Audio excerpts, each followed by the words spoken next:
Berarti kalau tidak boleh makan di jam istirahat, kita buat kalimat yang jadi positif. Makanlah di jam istirahat. Makanlah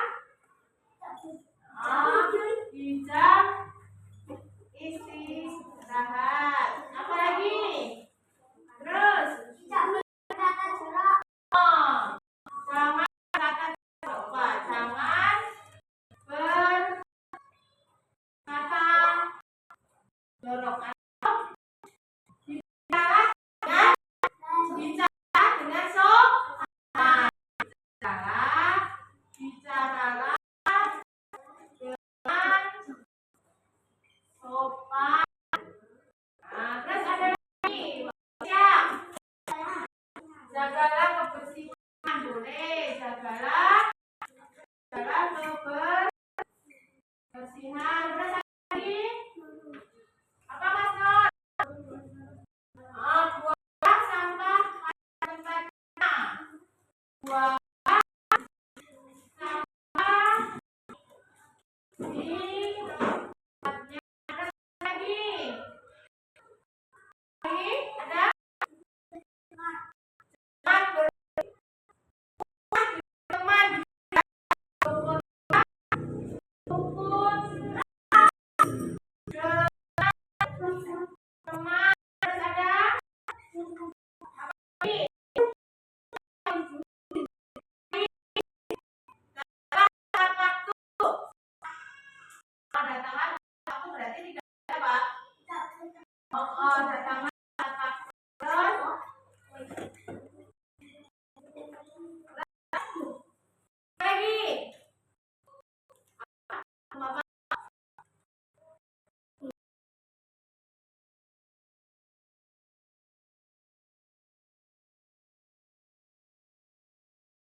terus rapi yang rapi bawahnya sini. Dan ini bawahnya sini. Jos. Bawahnya sini. Jos. Nih. Yo, aku ada cincin tahu. Aku ini kok cincin. Dan sini. Sudah.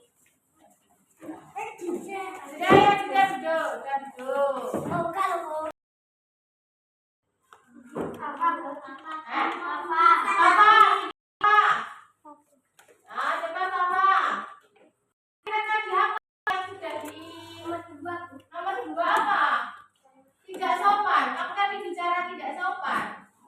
Bicara apa?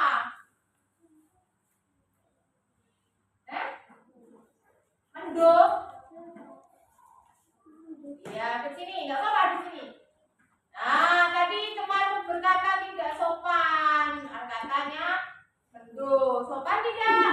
Sopan. Berarti melanggar kesepakatan.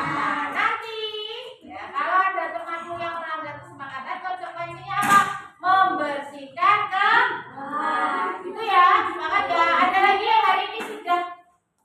Oh, ini. Nah, jadi di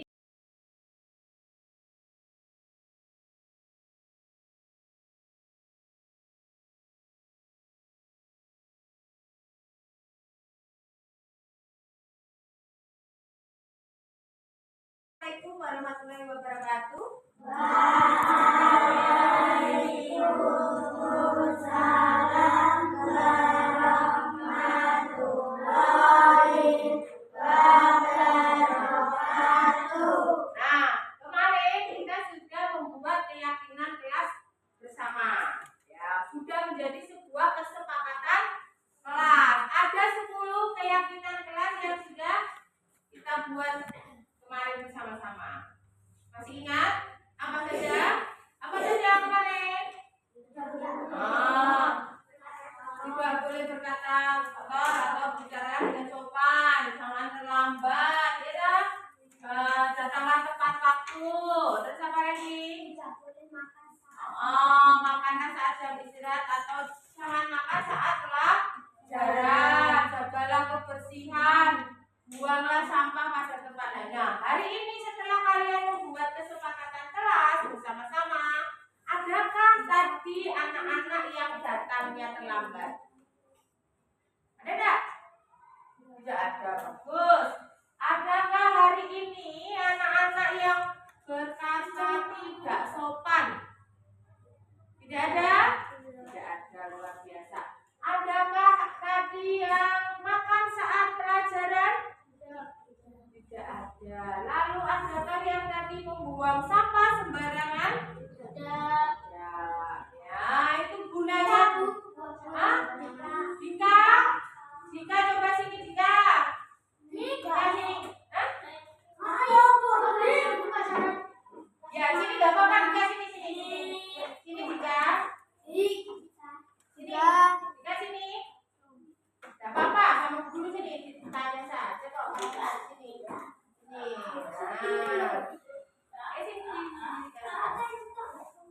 Nah, hari ini Dika membuang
Bismillahirrahmanirrahim. Assalamualaikum warahmatullahi wabarakatuh.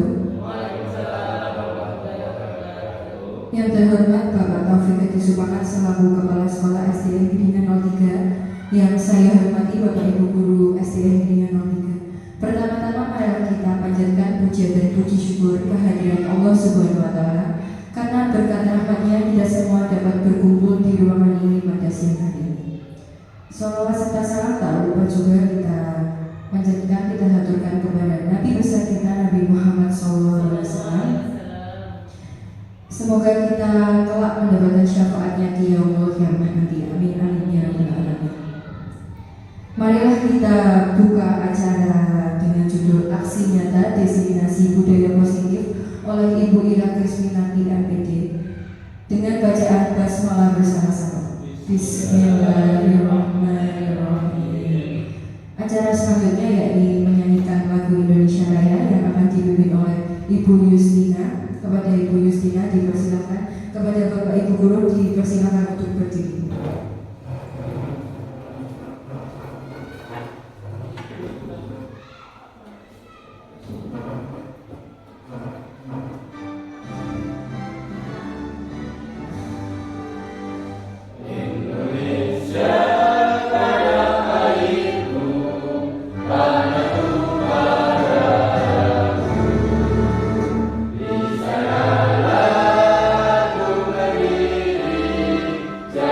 Bye.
Bapak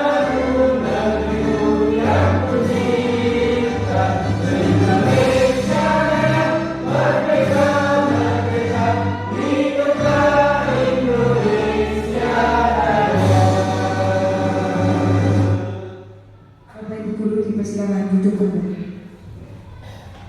Baiklah, menginjak ke acara yang selanjutnya, yakni sambutan dari Bapak Kepala Sekolah kepada Bapak Taufik Hadi Subakar, dipersilakan.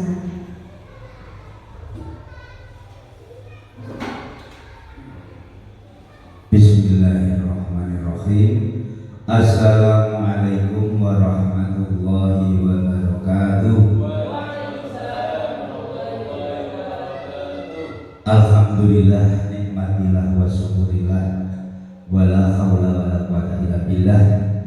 Bapak Ibu, marilah kita panjatkan puji dan syukur kehadirat Allah Subhanahu wa taala karena atas nikmatnya dan rahmatnya. Alhamdulillah, di kesempatan pagi siang ini kita bisa berkumpul bersama, ikut dalam program yaitu guru penggerak kegiatan aksi nyata diseminasi budaya positif, yang dalam hal ini alhamdulillah Bu Ira Krisminarti MPD yang saat ini menjadi salah satu calon guru penggerak yang masih mengikuti satu program pendidikan guru penggerak, yang mana pada kesempatan ini Bu Ira Krisminarti melakukan satu kegiatan, yaitu berbagi praktek baik, yaitu melakukan imbas materi yang telah diperoleh selama menjalani pendidikan guru penggerak, yaitu beliau Bu Ira ingin menyampaikan satu materi tentang budaya positif, yang dalam hal ini salah satu di antaranya adalah disiplin positif. Bapak Ibu, kegiatan ini baik sekali karena materi budaya positif atau disiplin positif ini mutlak harus kita terapkan dalam proses pembelajaran di sekolah kita, di SDN Kedingan 3. Karena melalui budaya positif, disiplin positif ini nanti akan mempercepat, yaitu karakter profil pelajar Pancasila yang dicanangkan pada implementasi kurikulum merdeka, akan mempercepat pencapaian profil pelajar Pancasila. Karena dalam disiplin positif ini akan mengembangkan karakter-karakter yang sudah sesuai dengan profil pelajar Pancasila, yang nanti akan menyebabkan proses pembelajaran di lembaga kita ini menjadi lebih baik, akan menciptakan lingkungan belajar yang positif, aman, tentram, damai, menyenangkan. Yang tidak kalah pentingnya adalah tetap berpusat pada peserta didik. Siswa menjadi tujuan utama, keberhasilan belajar siswa menjadi tujuan utama pada implementasi kurikulum merdeka. Maka baik sekali, mari nanti kita ikuti apa yang disampaikan oleh Bu Ira mengenai budaya positif yang bisa atau harus dikembangkan di sebuah lembaga agar ada peningkatan hasil belajar siswa dan akan menciptakan lingkungan belajar yang aman, tentram, damai, menyenangkan. Untuk menyingkat waktu, barangkali yang saya sampaikan ini saja. Selamat pada Bu Ira dan tetap semangat terus untuk mengikuti program guru penggerak. Semoga nanti membawa dampak positif bagi kemajuan pembelajaran di SDN Kedingan 3 ini. Demikian Bu Ira, tetap semangat dan kita mendukung panjenengan dalam program guru penggerak ini. Terima kasih, saya akhiri. Wassalamualaikum warahmatullahi wabarakatuh. Waalaikumsalam warahmatullahi wabarakatuh. Terima kasih kepada Bapak Taufik Hadi Supakat atas sambutannya. Baik, acara selanjutnya ya, ini adalah acara inti, yaitu penyampaian materi atau aksi nyata dari Ibu Ira Krisminati MPD. Kepada Ibu Ira Krisminati MPD dipersilakan. Baik, selamat siang Bapak Ibu. Assalamualaikum warahmatullahi wabarakatuh.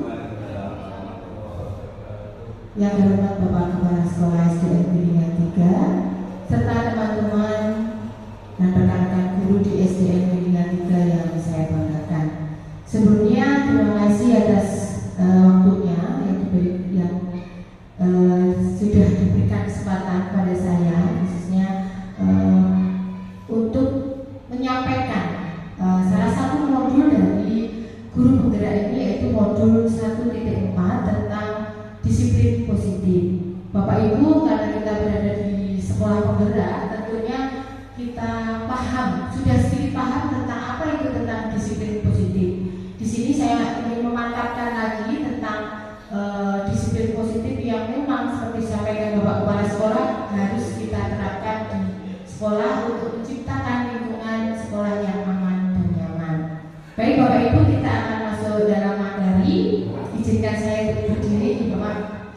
Sebelum kita masuk dalam materi, kita akan breaking sebentar. Ya, coba bisa berdiri. Nah, biar suasana hari ini semakin hangat. Gitu. Ada satu istri tangannya tangan ke atas menggapai bintang, tangan ke samping burung yang terbang, tangan ke depan ikan berenang, duduk yang manis siap belajar. Duduk siap belajar. Iya. Baik Bapak Ibu, terima kasih. Di sini kegiatan kita masuk dalam kegiatan komunitas belajar Budi Beju yang ada di sekolah kita. Dan kita akan lihat bahwa disiplin positif. Kira-kira Bapak Ibu masih ingat apa itu disiplin positif? Disiplin yang baik. Disiplin yang baik. Apalagi? Iya, disiplin yang bermakna. Disiplin positif. Disiplin itu suatu kegiatan yang rutin dilakukan. Nah, positif itu sesuatu yang baik. Nah, Bapak Ibu, bahwa disiplin positif ini sebuah kegiatan yang membentuk atau menginginkan anak-anak itu menjadi anak-anak yang bertanggung jawab dan mandiri. Selama ini kita sudah membuat keyakinan kelas di awal pelajaran, kita sudah membuat sebuah keyakinan kelas 1, kelas 2, kelas 3, kelas 4, kelas 6 sudah membuat, karena Bapak Kepala Sekolah selalu ngecek kita sudah membuat belum keyakinan kelas. Nah, selama ini kita sudah membuat keyakinan kelas. Nah, konsep inti dari budaya positif itu bukan hanya tentang keyakinan kelas. Jadi ada beberapa konsep inti budaya positif, yaitu perubahan paradigma belajar. Seperti perubahan paradigma belajar yang kemarin saya sudah sampaikan di sebelumnya, tentang saya menyampaikan visi-misi guru penggerak, dan di situ ada sebuah perubahan paradigma belajar tentang digitalisasi pembelajaran. Lalu disiplin positif. Disiplin positif ada nilai-nilai kebajikan, ada kebutuhan dasar manusia, ada motivasi perilaku manusia, ada posisi kontrol guru, keyakinan kelas, dan segitiga restitusi. Selanjutnya pembelajaran dengan paradigma baru, bahwa kurikulum Merdeka di sini memiliki 6 profil pelajar Pancasila. Pembelajaran dengan paradigma baru merupakan pembelajaran yang dirancang dengan pembelajaran berdiferensiasi atau didik sesuai kebutuhannya berdasarkan tahap perkembangan sesuai teori psikologi modern untuk mewujudkan profil pelajar Pancasila. Masih ingat lagi profil pelajar Pancasila? Belajar Pancasila, beriman dan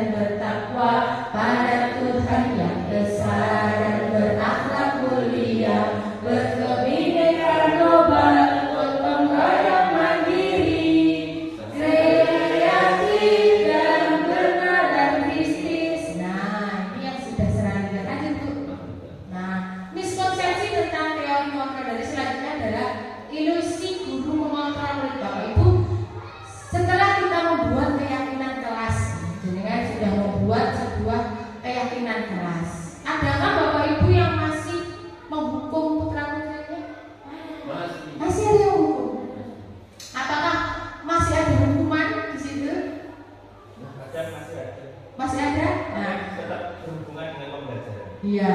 Ilusi guru mengontrol murid, ini miskonsepsinya. Ilusi bahwa semua kekuatan positif efektif dan bermanfaat. Ilusi bahwa kritik dan membuat rasa bersalah mampu menguatkan karakter.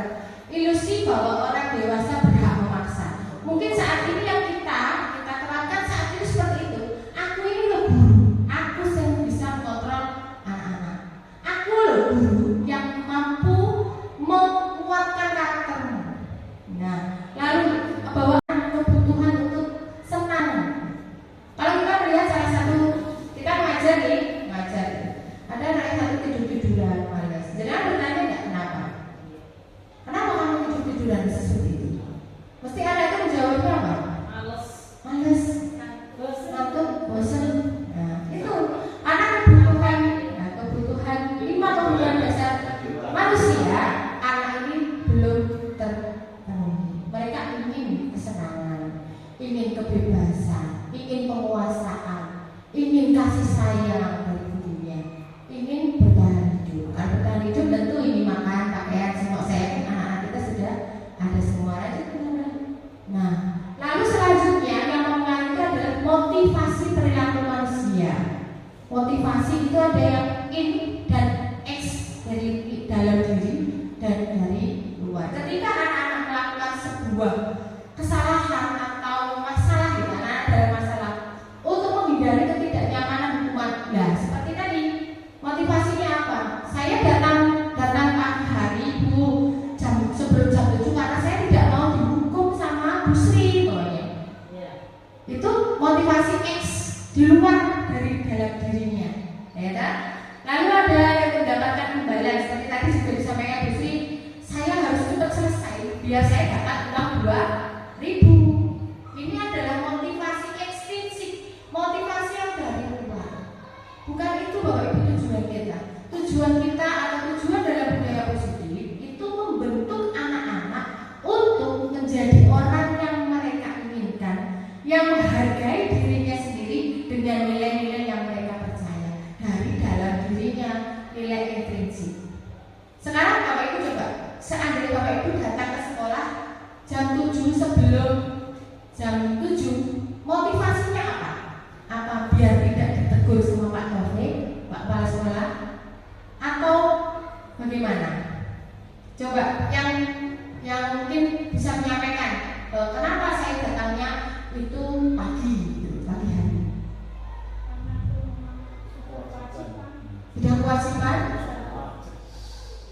Apa karena takut ditegur sama Pak Taufik? Kalau saya lebih ke tanggung jawab ya, dalam artian gini, saya bisanya mungkin ya tidak terlalu pagi sekali, tidak terlalu siang sekali. Karena apa, emang kewajiban saya sebelum anak-anak masuk saya sudah sampai situ. Tapi nanti kalau kadang saya lebih pagi berarti saya sudah selesai kerjaan rumah dan sebagainya. Kalau saya lebih ke itu. Jadi misalnya kok ditegur tidaknya itu tergantung kita sendiri lah, dalam artian gitu. Iya, bisa.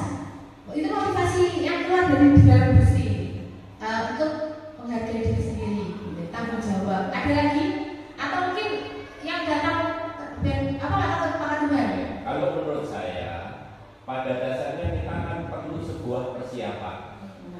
Kalau kita datang lebih awal, kita bisa memanage secara emosional, juga bisa memanage secara apa yang harus akan kita berikan kepada anak-anak nanti. Khususnya di bidang pendidikan olahraga itu kan harus mempersiapkan peralatan-peralatan yang diperlukan. Satu. Yang kedua, biasanya guru-guru yang datangnya pagi itu selalu menjadi sebuah contoh yang mana nanti akan ditiru oleh anak buahnya, maka mereka akan juga datang lebih pagi awal. Kemudian yang ketiga, tidak kalah pentingnya, biasanya anak-anak itu kalau Pak Guru atau Bu Guru datang lebih awal, mereka adalah wajah yang akan kelihatan dengan penuh semangat, gembira, senang, kemudian jaga tangan.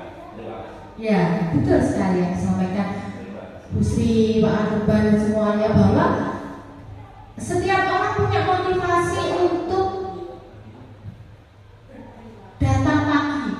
Ya, ini satu contoh ini belum kita terapkan ke anak-anak ke diri kita sendiri.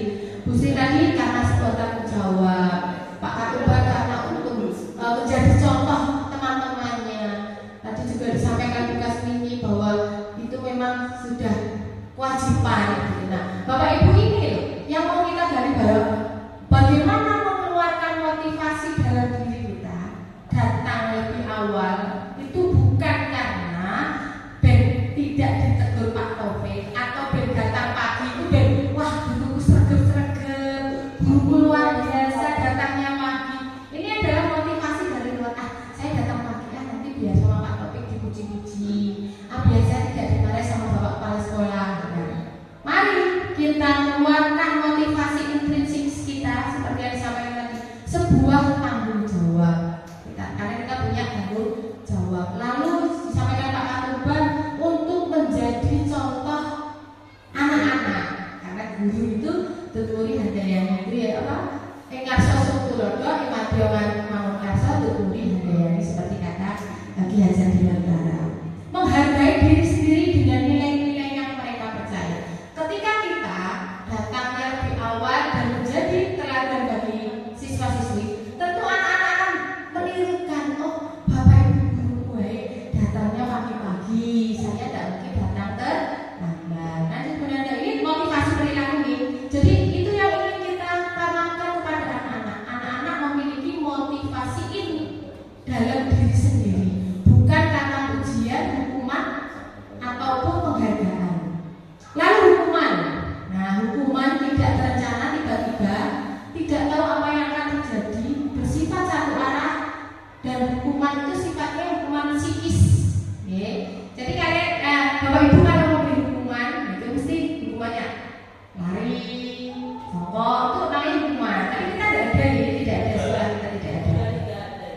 Tapi kalau olahraga perlu itu. Olahraga? Iya, ada. Nanti diganti konsekuensi Pak. Nah, kalau hukuman itu tidak terencana, umpamanya tiba-tiba ada anak yang berkata kotor gitu ya, isok gitu, kalau mereka berkata kotor langsung kamu berkata tidak baik sekarang push up, itu adalah sebuah hukuman. Lalu hukuman itu berbeda dengan konsekuensi. Kalau konsekuensi kita membahas kebutuhan untuk senang. Kalau kita melihat salah satu, kita mengajar nih, ada anak yang satu tidur-tiduran malas. Jangan bertanya nggak kenapa? Kenapa kamu tidur-tiduran seperti itu? Mesti anak itu menjawabnya apa? Males, ngantuk, bosan. Nah, itu anak kebutuhan 5 kebutuhan dasar manusia. Anak ini belum terpenuhi. Mereka ingin kesenangan, ingin kebebasan, ingin penguasaan, ingin kasih sayang dari gurunya, ingin bertahan hidup. Kan bertahan hidup tentu ini makan, pakaian, semua saya anak-anak kita sudah ada semua aja. Nah, lalu selanjutnya yang mempengaruhi itu adalah motivasi perilaku manusia. Motivasi itu ada yang in dan ex, dari dalam diri dan dari luar. Ketika anak-anak melakukan sebuah kesalahan atau masalah di mana ada masalah, untuk menghindari ketidaknyamanan hukuman, ya seperti tadi motivasinya apa? Saya datang pagi hari Bu sebelum jam 7 karena saya tidak mau dihukum sama Bu Sri pokoknya. Itu motivasi X di luar dari dalam dirinya, ya kan? Lalu ada yang mendapatkan imbalan seperti tadi juga disampaikan Bu Sri, saya harus cepat selesai biar saya dapat uang 2.000. Ini adalah motivasi ekstrinsik, motivasi yang dari luar. Bukan itu Bapak Ibu tujuan kita. Tujuan kita atau tujuan dalam budaya positif itu membentuk anak-anak untuk menjadi orang yang mereka inginkan, yang menghargai dirinya sendiri dengan nilai-nilai yang mereka percaya dari dalam dirinya, nilai intrinsik. Sekarang Bapak Ibu coba, seandainya Bapak Ibu datang ke sekolah jam 7 sebelum jam 7, motivasinya apa? Apa biar tidak ditegur sama Pak Taufik, Pak Kepala Sekolah, atau bagaimana? Coba yang mungkin bisa menyampaikan kenapa saya datangnya itu pagi hari.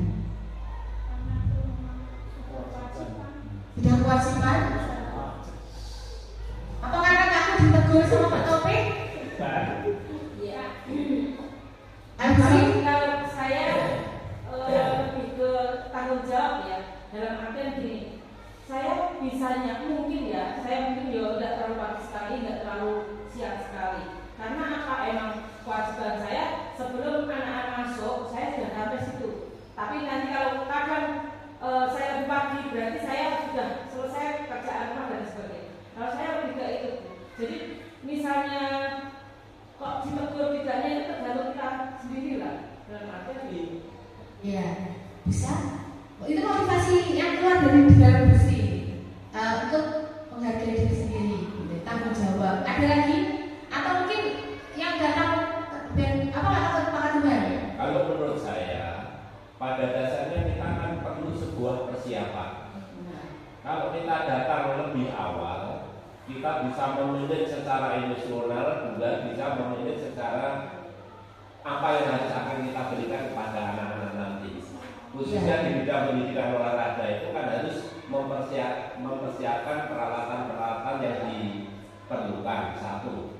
Yang kedua, biasanya guru-guru yang datangnya pagi itu selalu menjadi sebuah contoh yang mana nanti akan ditiru oleh anak buahnya, maka mereka akan juga datang lebih pagi awal. Kemudian yang ketiga, tidak kalah pentingnya, biasanya anak-anak itu kalau Pak Guru atau Bu Guru datang lebih awal, mereka adalah wajah yang akan kelihatan dengan penuh semangat, gembira, senang, kemudian jaga tangan. Terima kasih. Ya, betul sekali yang disampaikan Bu Sri, Pak Arban dan semuanya, bahwa setiap orang punya motivasi untuk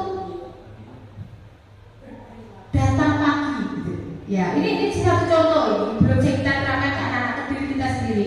Bu Sri tadi karena sebuah tanggung jawab, Pak Arban karena untuk menjadi contoh teman-temannya.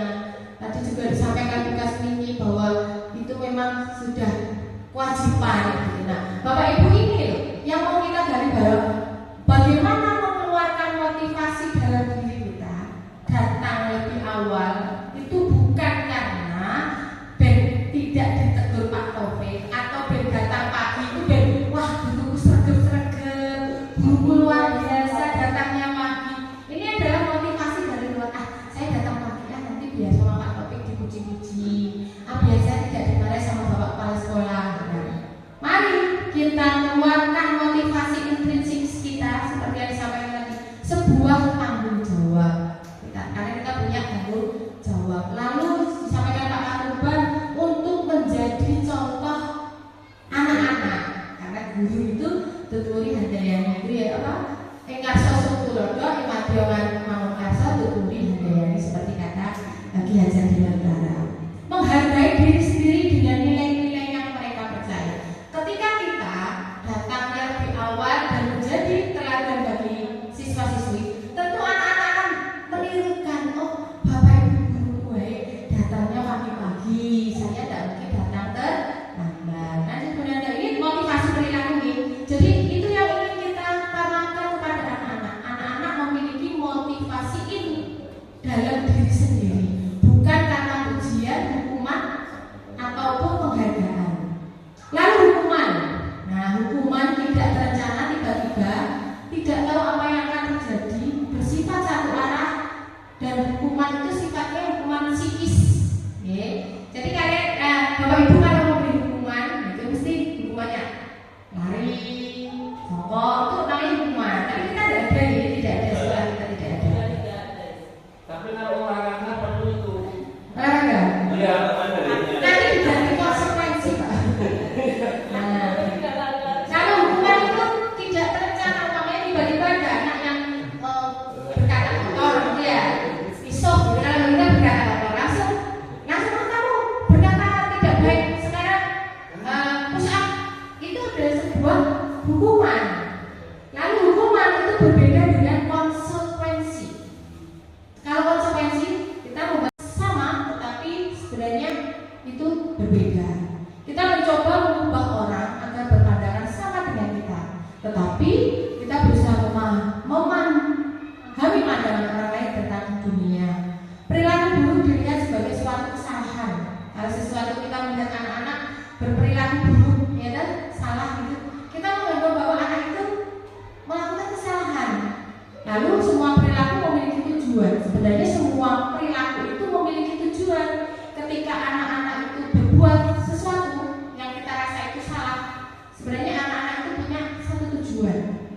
Lalu saya bisa mengontrol orang lain. Anda tidak bisa mengontrol orang lain, ya. Itu teori kontrol. Kalau stimulusnya seperti itu. Pemaksaan ada pada saat berusukan gagal, kolaborasi dan konsensus menciptakan pilihan-pilihan baru. Model berpikir menang atau kalah, model berpikir menang atau menang. Lanjut Bu. Nah, disiplin positif. Kita kembali pada disiplin positif. Disiplin positif berasal dari kata disiplina yang artinya belajar. Disiplin itu belajar.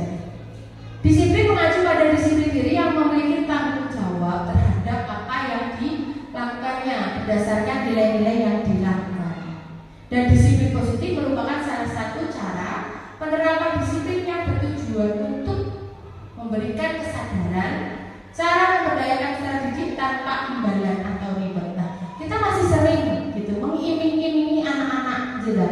Coba siapa yang bisa ini nanti saya kasih hadiah gitu.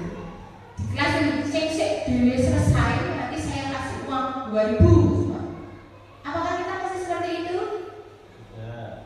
Membuat sebuah disiplin positif dengan memberikan reward, ancaman atau bahkan hukuman. Kamu nanti tidak mengerjakan ini, kamu nanti saya kasih hukuman. Itu masih kan? Masih ada? Masih. Nah, Dalam praktek gini, kemarin saya anak kelas 6 ya, itu kemarin kan saya kasih soal. Ya, siapa yang sudah selesai duluan, itu saya kasih uang. ya. Itu masih.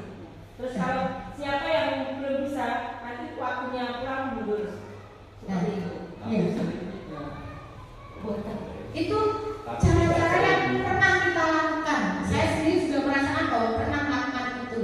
Nah, bagaimana kita membentuk anak itu menjadi orang yang bertanggung jawab dan mandiri, orang yang memiliki disiplin positif tanpa adanya reward, paksaan ataupun hukuman. Nah, nanti ada caranya. Sebagai pendidik, tujuan kita adalah menciptakan peserta didik yang memiliki disiplin diri sehingga berperilaku mengacu kepada nilai-nilai kebajikan universal dan memiliki motivasi intrinsik dalam perubahan perilaku ke arah yang lebih baik. Jadi selama ini memang saya sendiri juga merasakan bahwa ketika saya mengajar pun, ayo yang sudah selesai nanti saya kasih bintang 5 seperti itu. Itu ya jadi seperti itu. Mungkin yang lainnya, Bu Yus masih seperti itu memberi hukuman? Jarang. Karena mungkin dengan beberapa hari saya praktek keyakinan kelas itu di kelas 3. Nah, nilai-nilai kebajikan ini ada contoh-contoh nilai kebajikan yang profil pelajar Pancasila seperti yang sudah kita nyatakan, beriman dan bertakwa kepada Tuhan Yang Maha Esa, berakhlak mulia, berkepentingan global, gotong royong, mandiri, kreatif dan bernalar kritis. Nah, ada yang dari toleransi, rasa hormat, integritas, mandiri, bahwa kita ingin membentuk anak-anak itu menjadi anak-anak yang berkarakter, ya, berkarakter, mandiri, kreatif. Terus apa itu? Inginnya itu anak-anak yang memiliki karakter seperti apa yang ingin kita gali atau ingin kita wujudkan. Nah, ada keterampilan hidup, life skill-nya, dapat dipercaya. Kira-kira nilai-nilai kebajikan apa? Tugas ini, nilai-nilai kebajikan apa yang ingin diwujudkan? Anak-anak itu seperti apa? Kalian? Kalau kita anak-anak itu diharapkan ya lebih baik, perilakunya sopan, dan itu dalam tingkah laku, dalam tindakan di kelas itu baik. Iya, nilai-nilai kebajikan, nilai-nilai kebaikan yang ingin kita terapkan. Tentu jenengan sudah membuat keyakinan kelas di situ. Dalam keyakinan kelas tentu ada nilai-nilai kebajikan. Nah, mari kita mewujudkan anak-anak yang bertanggung jawab mandiri dengan nilai-nilai kebajikan. Nah, yang pertama adalah kebutuhan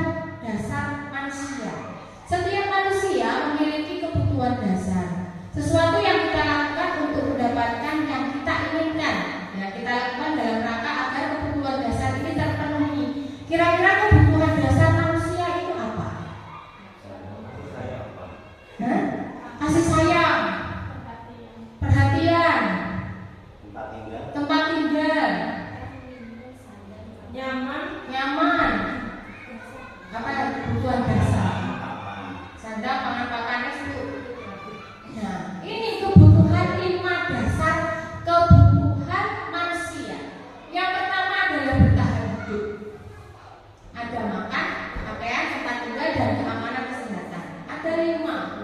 Kasih sayang, penguasaan, kebebasan, dan kesenangan. Ini adalah 5 kebutuhan dasar manusia. Manusia memiliki 5 kebutuhan ini. Yang pertama adalah bertahan hidup melalui sandang, pangan, papan, ya, tempat tinggal. Seperti ini, pokoknya kita hari ini destinasi, kita kesepakatan kalau keluar harus izin. Konsekuensinya apa kalau tidak izin? Murid tetap dibuat nyaman, itu konsekuensi. Kalau bukan anak tidak nyaman. Yang ketiga, sikap guru selalu memonitor itu memantau anaknya, melihat gitu, perkembangannya. Nah, ini apa konsekuensi kalau hukuman seperti itu? Jadi langsung kamu begini. Ya. Lalu restitusi, proses menciptakan kondisi bagi murid untuk memperbaiki kesalahan. Misalnya proses kolaboratif yang mengajarkan murid untuk mencari solusi sendiri. Nah, Bapak Ibu, kalau konsekuensi sudah disepakati, kita sudah buat keyakinan kelas, lalu konsekuensi sudah disepakati, lalu ada restitusi. Restitusi itu bagus. Saya sudah menggunakannya di anak-anak kelas 3 kemarin. Ya, restitusi. Nanti kita akan pelajari. Selanjutnya, Bu. Nah, 5 posisi kontrol itu guru. Kalau kita nanti akan saya sampaikan bagaimana merestitusi anak. Nah, 5 posisi kontrol: penghukum, pembuat merasa bersalah, teman, pemantau, manajer. Selama ini jadinya jadi yang mana? Teman dia oke, Pemantau, manajer, manajer. 5 posisi kontrol guru.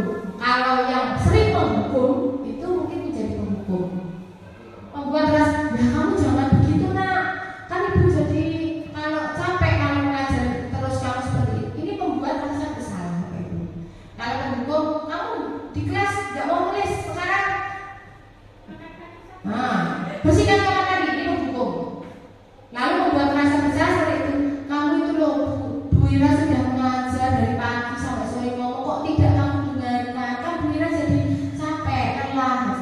Itu akhirnya anak merasa bersalah. Ini membuat rasa bersalah. Tetapi ketika ada anak nakal, ada anak bodohkan, kamu kenapa anak makan di kelas? Kamu kenapa kok makan di kelas? Ini jadi teman. Ditanya dulu, kenapa kamu makan di kelas? Karena saya lapar dulu. Kok lapar? Gitu. Ditanya, tadi belum sarapan. Gitu. Loh kok gak sarapan? Kenapa? Anu bangun kesiangan. Kita tidak langsung marah-marah, ini merestitusi. Terus gurunya tanya lagi sebagai pemantau, kan ditanya lagi. Ya makan itu boleh saja, tetapi ada waktunya. Kalau makan tuh harus di jam istirahat. Bu Ira kalau lapar juga makan, kayak seperti itu. Ini Bu Ira kalau lapar juga makan. Ya, itu nanti ada. Lalu manajer itu bersama-sama memberikan solusi. Jadi, baiklah nanti kita ini kamu sebaiknya seperti ini, seperti itu. Lanjut ya. Nah, contoh menerapkan 5 posisi kontrol ini. Kasus tidak memakai atribut lengkap saat upacara. Ini kita sering menemui Bapak Ibu, anak-anak yang tidak memakai topi, gitu ya, tidak memakai topi. Nah, bagaimana mengatasinya? Yang tidak pakai topi silakan ke depan. Ada. Ya, ayo dong kita ikuti. Nah ini, ayo dong kita ikuti peraturan sekolah. Tolong bantu Bapak ya. Sekali ini saya sudah tidak apa-apa. Lain kali jangan sampai melanggar lagi atau berbuat lagi ya. Kamu sudah melanggar peraturan sekolah. Kamu tahu konsekuensinya apa? Setelah kamu tidak memakai topi, gitu. Ke koperasi Bu, saya mau beli besok. Ya udah, jangan diulang lagi, gitu lanjut Bu. Nah, lalu apakah kamu tahu kesalahanmu ini sebagai manajer? Ya kan? Kemarin ketika bilang itu tidak makan di kelas. Kamu tahu bilang apa kesalahan dipanggil guru ke kantor? Tahu apa? Jadi makan di kelas. Gitu. Waktu pelajaran. Kamu ingat keyakinan kelas? Ingat Bu apa? Tidak boleh makan di kelas. Berarti kamu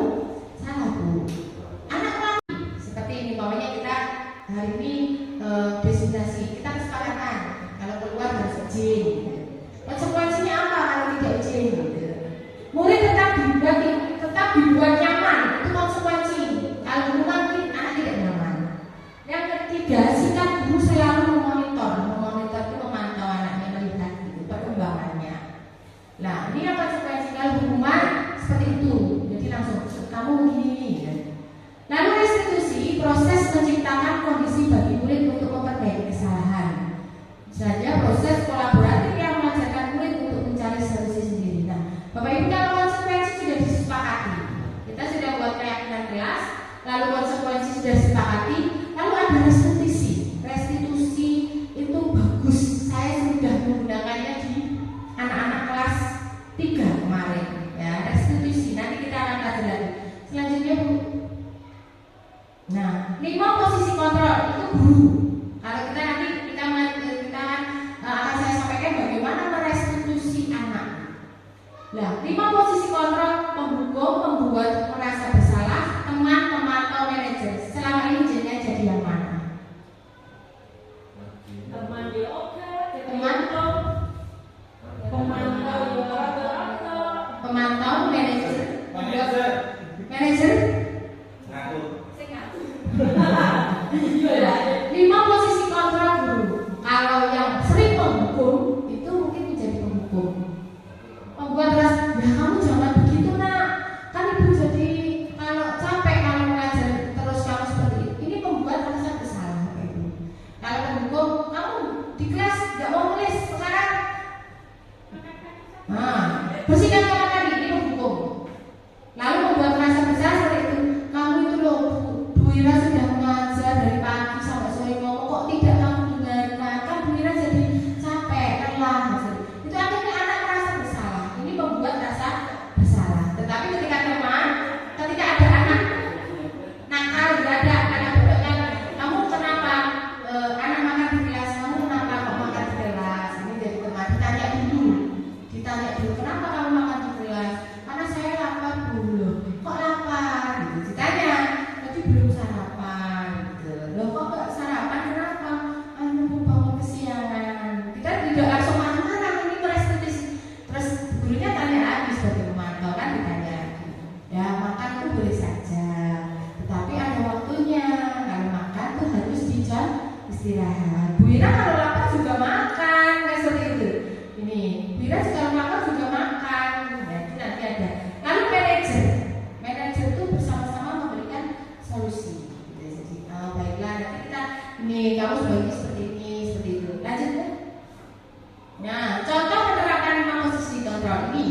Kasus tidak memakai atribut lengkap saat upacara. Ini kita sering menemui Bapak Ibu anak-anak yang tidak memakai topi, gitu ya, tidak memakai topi. Nah, bagaimana mengatasinya? Yang tidak pakai topi silakan ke depan. Ada. Ya, ayo dong kita ikuti. Nah ini, ayo dong kita ikuti peraturan sekolah dalam bantu Bapak ya. Sekali ini saya sudah tidak apa-apa, lain kali jangan sampai melanggar lagi atau berbuat lagi ya. Kamu sudah melanggar peraturan sekolah, kamu tahu konsekuensinya apa setelah kamu tidak memakai topi, gitu. Ke koperasi Bu, saya mau beli besok. Ya udah, jangan diulang lagi, gitu lanjut Bu. Nah, lalu apakah kamu tahu kesalahanmu ini sebagai manajer? Ya kan? Kemarin ketika Gilang itu tidak makan di kelas.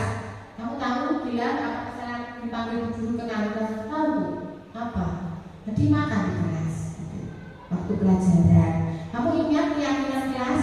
Ingat Bu apa? Tidak boleh makan di kelas. Berarti kamu salah Bu. Anak kamu sendiri tanpa kita.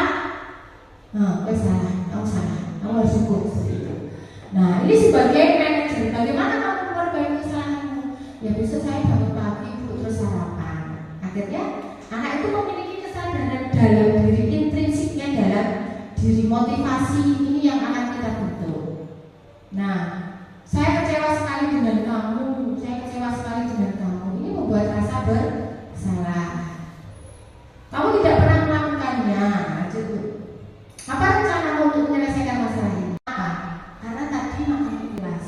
Nah, ini menstabilkan tindakan yang salah. Lalu validasi tindakan yang salah, maka boleh saja. Ya lalu, maka boleh saja. Tetapi di jam istirahat. Lanjut Bunda. Lalu setelah itu menanyakan keyakinan kelas lagi. Kamu tahu keyakinan kelas yang sudah kita buat? Tahu? Nah ini berdasarkan prinsip membuat kesalahan adalah bagian dari proses pembelajaran. Ini menstabilkan identitas. Berbuat salah itu wajar, ya toh Bu? Tidak ada manusia yang sempurna. Ini yang pertama kita itu. Lalu ibu bapak juga pernah melakukan itu. Bu Ira kalau lapar juga makan. Gitu.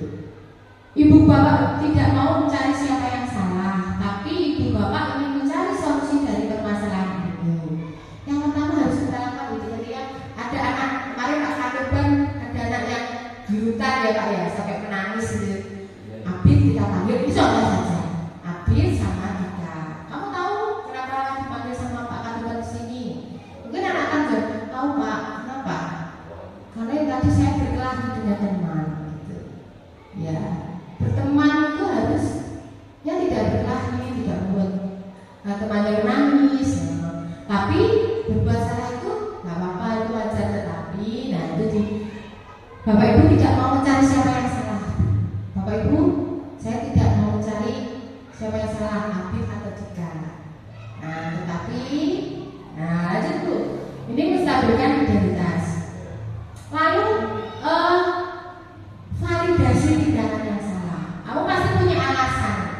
Kamu pasti punya alasan mengapa melakukan itu. Ketika bilang makan, saya sudah menyampaikan. Kamu Bira tahu kenapa kamu pasti punya alasan kenapa makan di kelas. Tahu Bu? Ya, karena tadi bangunnya kesiangan. Ya, bangunnya kesiangan. Ini alasan validasi tindakan yang salah. Padahal kamu bisa melakukan yang lebih buruk dari ini. Kamu patut bangga karena telah melindungi sesuatu yang penting buatmu. Kamu melakukannya karena mempertahankan sesuatu yang penting buatmu.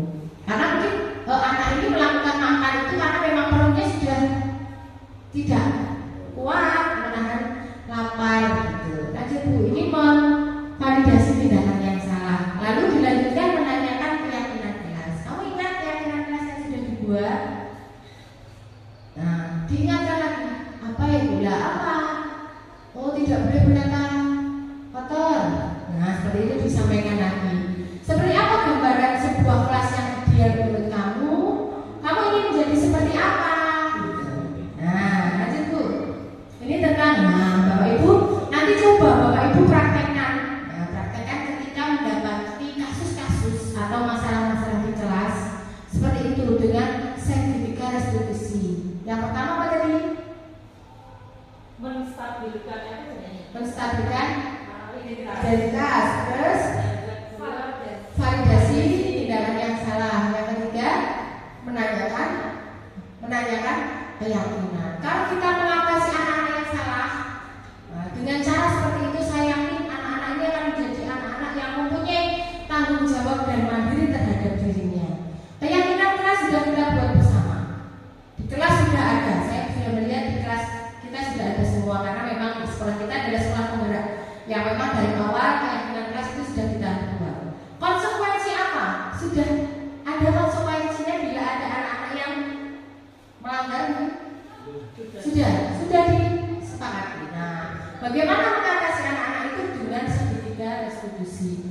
Dalam penerapan program disiplin positif, hendaknya guru memiliki standar kepribadian profesional dan sosial yang baik, di mana guru mampu merefleksi dirinya dalam posisi kontrol saat ini. Karena kita guru ini adalah seorang guru yang ngomong, dan kita sebagai posisi kontrol yang harus kita ambil adalah sebaiknya sebagai manajer. Sebenarnya sebagai manajer, kita sebagai seorang manajer bagi anak-anaknya. Ya, tidak menghukum, tidak membuat merasa bersalah. Mungkin menjadi teman memantau itu kadang kalah, tetapi kita diharapkan bisa menjadi seorang manajer. Nah, kita mau mengatasi anak-anak yang bermasalah itu dengan segitiga restitusi. Coba nanti Bapak Ibu praktekkan seperti ini. Pakai segitiga restitusi dalam menghadapi anak, tidak langsung kamu salah hukum. Jangan dibiasakan memberikan reward, hadiah ataupun hukuman, tetapi bagaimana kita mewujudkan anak-anak itu memiliki disiplin, dengan tanggung jawab dan mandiri, keluar dari motivasi intrinsik dari dalam dirinya. Itu saja Bapak Ibu yang saya sampaikan, karena bagaimanapun sekolah kita adalah sekolah penggerak yang untuk disiplin positif, keyakinan kelas itu sudah kita terapkan 2 tahun yang lalu. Bagaimana kita memantapkan, karena saya mengalami sendiri ketika saya belajar di modul 1.4 ini, saya mendapatkan studi garis tulis yang bagi saya itu sesuatu yang baru dalam mengatasi anak-anak. Saya belajar dari situ. Saya ingin mengatasi masalah dengan seperti itu. Saya akan dipraktekkan lagi, Pak.